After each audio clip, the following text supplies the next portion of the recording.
Hi, I'm Kevin Hill, and today we're going to do a really fun, vast, large mountain scene with a small waterfall in the background. And of course, if you're enjoying these videos, be sure to leave a like and subscribe for more painting videos. Let's get started. We'll start off today here with a 2-inch brush and a beautiful, soft little blue color. A little blue and white, touch of red into it just to make it nice. Let's come right up here to the top and drop in. Drop in our beautiful, tiny sky. Not much of a sky today, just a little. We don't have much room for a sky with all the mountains we want to paint. And that's fine. This is going to be one of those where the mountains are just sort of the feature of the painting. I haven't done one of those in a little while, so it'd be kind of fun to get back to that. There. Be very careful. Remember, the more paint you put on, the harder it is to put your mountains over. There. So I'm being pretty careful. I'm already envisioning these mountains in my mind here, so that I don't get too much of this blue down into the mountain. Next, I'm going to load a filbert brush with a very soft gray color. And with the soft gray, I'm going to simply block in a couple of little clouds up here. We don't have much room for clouds, but you know, it's fine. I still want them, and I think they're cool. In the mountains, you get so many clouds, and so I think it'll just be, really nice. They'll add a little something to the painting. There. Okay, cool. Doesn't take too many, and obviously doesn't take too much time, since there isn't much space to cover.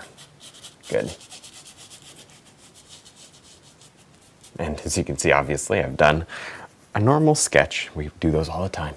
The little basic sketch over the canvas to tell me where I want my mountains.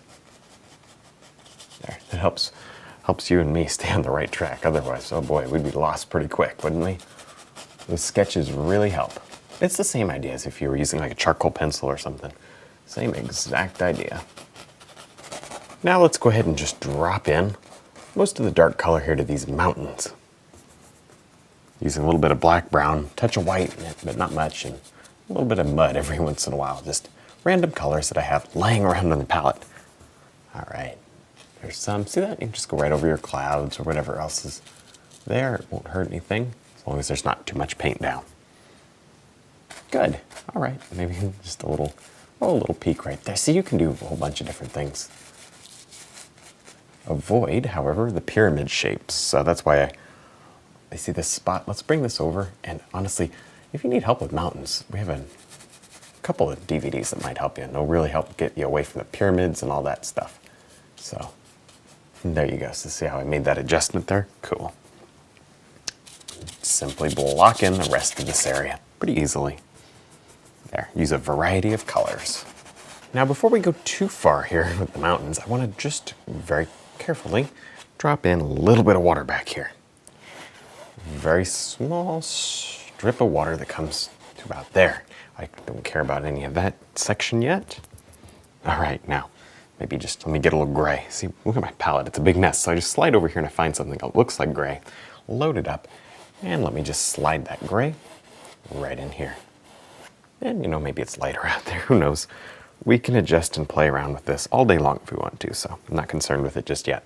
Now while we're blocking things in, I'm just gonna take this time to just throw a little bit of dark color here for the grass. And as you can see, I just grabbed a little bit of green, black, and whatever else might have happened to sneak into the brush. Doesn't make much difference.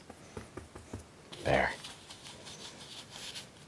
This will turn into grass or trees or just about anything else we want to. Maybe we'll throw some rocks in there.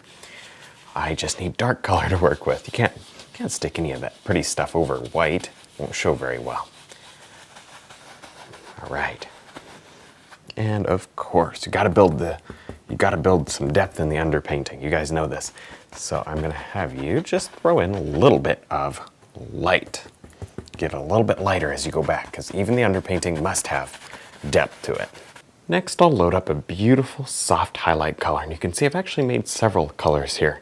And I'm gonna load them into the detail round brush. And the reason I have several colors is so that I can do some very quick changes so that it's not all one color. There. It's very important, and I do suggest you try playing around with, doing that. When you're mixing up one color, mix up 2 or 3 instead. Very simple, grab a little red, a little brown, just, any kind of color, just to make a variation. There. Then you can quickly make a change, don't even have to think about it. Nice. Not sure if I mentioned it yet, but I'm sure it's pretty obvious. The light's coming across like this. Just thought I'd say it just so, well, I don't know, just so you guys know for sure. There. I'm sure you already knew. Okay, back to mountain painting here. There. I don't want to overdo this highlight. Right over here, let's make an adjustment and make this, yeah, let's make like a little piece that stands out like this. That's cool. Great.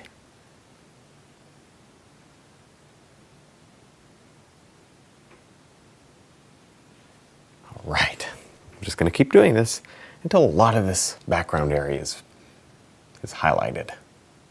Now I'm going to carefully drop on a little bit of highlight here. This is just some white touch, just tiniest little touch of blue, not much. And see, I'm just throwing on a little bit of highlight to these distant waterfalls. Just takes a couple brush strokes, really. The more you touch it, the softer it gets. So if you want a little bit of this canvas texture, just touch it lightly. This is a soft brush and it shouldn't mix too much if the paint is applied sparingly. The underpainting, that is. Okay, I'm not even going to worry about there too much yet. I want to first get a little bit more of this waterfall in. There. There. It's kind of nice. It's distant and far away, although it is kind of one of the features, one of the things you see when you look at this painting. Now with our little detail brush, I'm going to simply drop in a couple of little trees here. Not too big, maybe not really too much taller than this area here. And these trees, they're just going to be pretty dark. I won't worry about highlighting them too much. We'll highlight them a little, but not much. And this will really give us some beautiful contrast back here, which we're always looking for. And I put that little strip of light here, and look at how well they have contrast against that light. Oh yeah, be careful. You got to do this in 1 or 2 strokes, or otherwise they start to get muddy, especially over that light. So watch this. You kind of drag down, wipe your brush off, reload it, and then come back so that you don't get that light color into the branch. Otherwise, your contrast won't be there. So that's a little tip that might sort of help you. Now I'm going to go ahead and drop in a beautiful larger evergreen up here. What this is going to do is provide a lot of contrast. We'll highlight it, but we won't highlight it much. There we go. You can vary your colors. Throw some green, throw some brown, whatever. Cool. Leave a lot of gaps. And as you can see, I've been just working on a little tree over here too. Similar idea, just took the little detail round and sort of made some dabs and, just do all sorts of beautiful trees. Very simple. There. And you know what? If you struggle with trees, it just takes a bit of practice. So don't be afraid to practice. It always helps. There. Now I'm going to very carefully tap on just a touch of highlight here and there with the detail round brush. And this is just about the way we'll do all these trees in the foreground because I don't want too much. Number one, a lot of this highlight is similar color to the background and it would just sort of melt together anyways, so what's the point of doing a whole bunch? And number two, and the more important one, I don't want to lose the contrast. You see how there's a bright background against a dark tree and you see how that works pretty well? I'd hate to lose that, so I'm not going to overdo this highlight, although I don't want a flat tree, so I will do just a bit. There you go. All right, just spend a few minutes doing this. See how that melts right in the background, especially that area. So that's kind of a good example of why we're not too worried about this. And maybe just a touch. I'm going to go darken it a bit.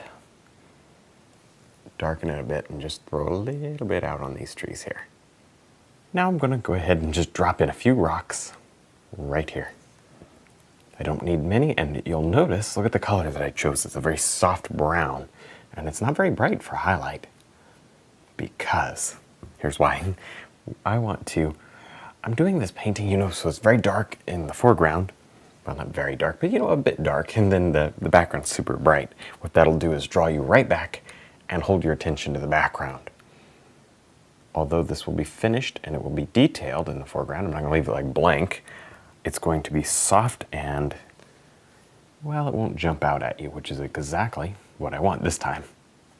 There you go. So, just take a few minutes. Don't go too bright. You can do a little bit of like spot highlighting and, just let that light sort of filter through, but it'll be very minimal. That way at least we have a little bit of excitement going on in the foreground. It's not totally dull. All right. Now right here, in the foreground, I'm going to just carefully drop in a little bit of highlight to this rushing river as it comes forward here. And like I mentioned here, I want to just do a little bit of highlighting in areas, not a lot. Really not a lot. There. I'm going to be super careful, and I'm not going to take very long with this because it's not going to be everywhere. You know, it's just these little areas, so it won't take very long. Good. Okay. See that? So there's a little bit of my highlighting, and maybe this same old highlight works its way down just a bit right here. We can do that. And then just about right here, we'll start letting it slip back into shadow. Speaking of shadow, I better mix up a little blue. Here we go. Little blue.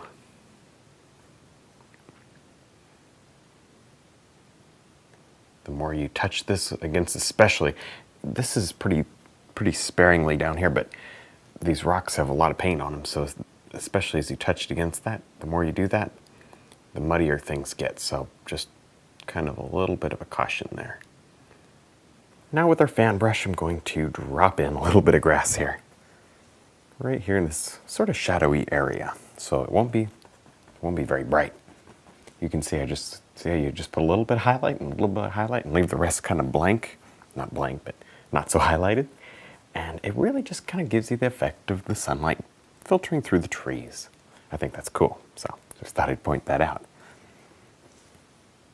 There.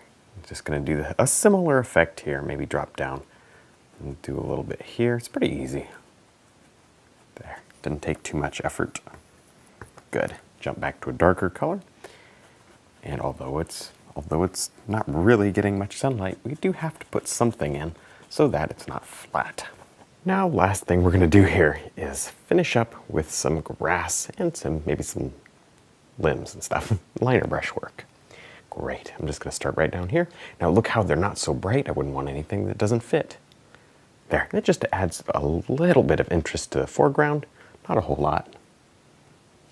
There. Just breaks it up, keeps it from being horribly flat. Especially because I didn't do too much to this area. So this will help to finish it out. You always have to finish it even if it's not bright. All right, well, I think we're done. I had a lot of fun. I hope you did too. Don't forget to check out my website, my DVDs, and also my brush line. And thanks for watching.